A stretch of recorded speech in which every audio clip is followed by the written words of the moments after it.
In all the places of the earth, they know that the gods and spirits affect man's path.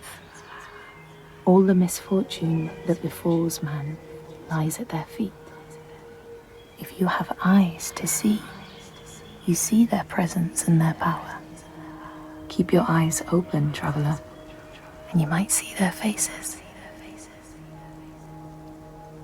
Here, they once said that Loki lies imprisoned in a cave, trapped by his enemies, who set a serpent above to drip venom on his face. His wife, Sigyn, sits beside to catch the venom in a bowl, but when she must leave to empty it, the poison falls unabated. His pain is so great that he thrashes and writhes. And here above, we see the earth shake and break apart. Across the sea, they know that the earth is carried in the arms of a giant. When he is vexed or injured, he may not carry his burden so gently, and the world will feel his anger and pain. In a land far away, they say the winds are trapped inside the earth. They try always to make their escape, and they buffet and beat on the walls of their prison, causing the earth to quiver. And when they break through, they make their escape. They explode out in fury. In the lands of your birth, people live hidden too, in the hills and stones. They may be the remnants of a godly race who lost a war with giants and, finding the world changed, retreated into silence. But you still see their carvings and circles from the time when they walked among men.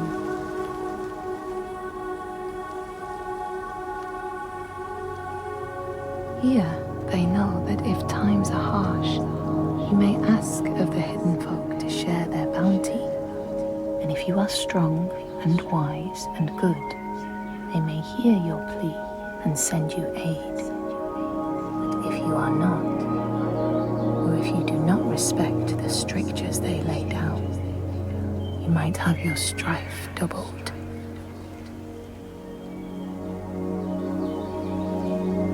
In the lands of your birth, and in these lands too, they know that people can be taken by the secret fair ones. If you are not careful and do not keep to the pathways, you may find yourself among them. In a land to the east, they know that when a traveler finds themselves lost, it is the fault of the Vadadaj, who wait at the crossroads to trick souls passing by. The only remedy is to let your horse lead you home, because beasts have no souls. But if you have no horse, your soul is lost forever.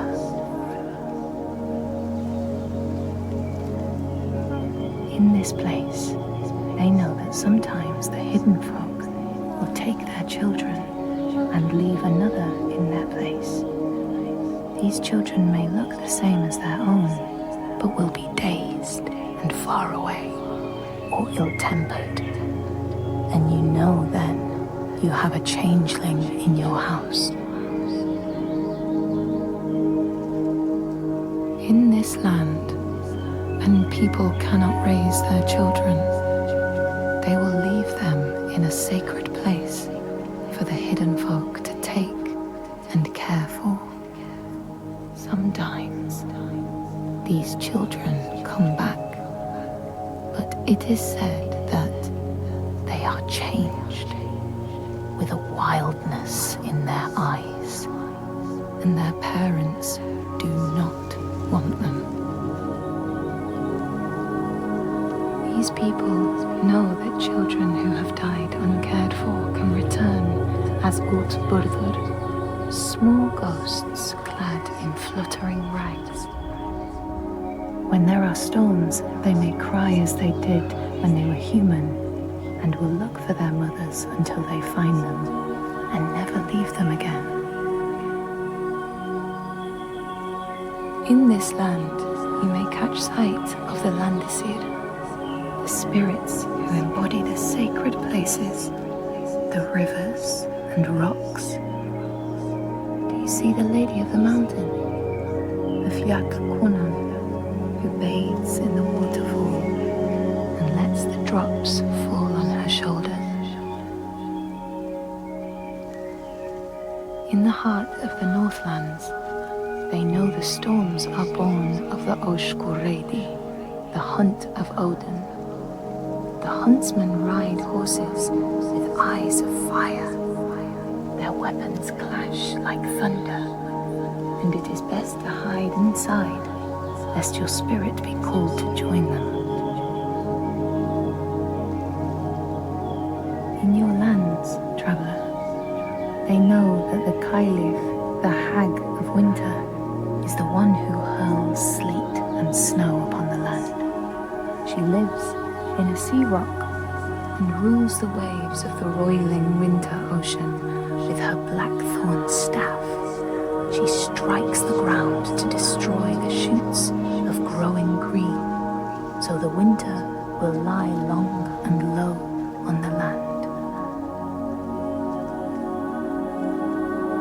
These people know that the sea god, Ran, sets out nets to trap sailors and drag them to her world. She sends the waves, her daughters, to wreck boats so she will have more men to take. And jealously, she pulls them down beneath the water. People here speak of warriors who can transform themselves into bears when they are enraged. Their skin becomes hide so thick, no sword or spear can break it. When King Hrolfr fought Skald, many people saw a great bear fighting beside him, who killed more men with its paw than any 5 soldiers. Men here will tell of how Jarl Hakon worshipped the giant Thorgerða and sought her aid in the middle of battle when the tide was turning against him. Fleeing to an island, he pleaded with her for aid. She demanded a sacrifice. She rejected all of his offerings until he, at last, killed his own son in sacrifice. Thorgerða gave aid, and Hakon's enemies saw the giants striding amongst the ships, arrows flying from every finger and never missing their mark. Their morale was sapped, and Hakon won his battle.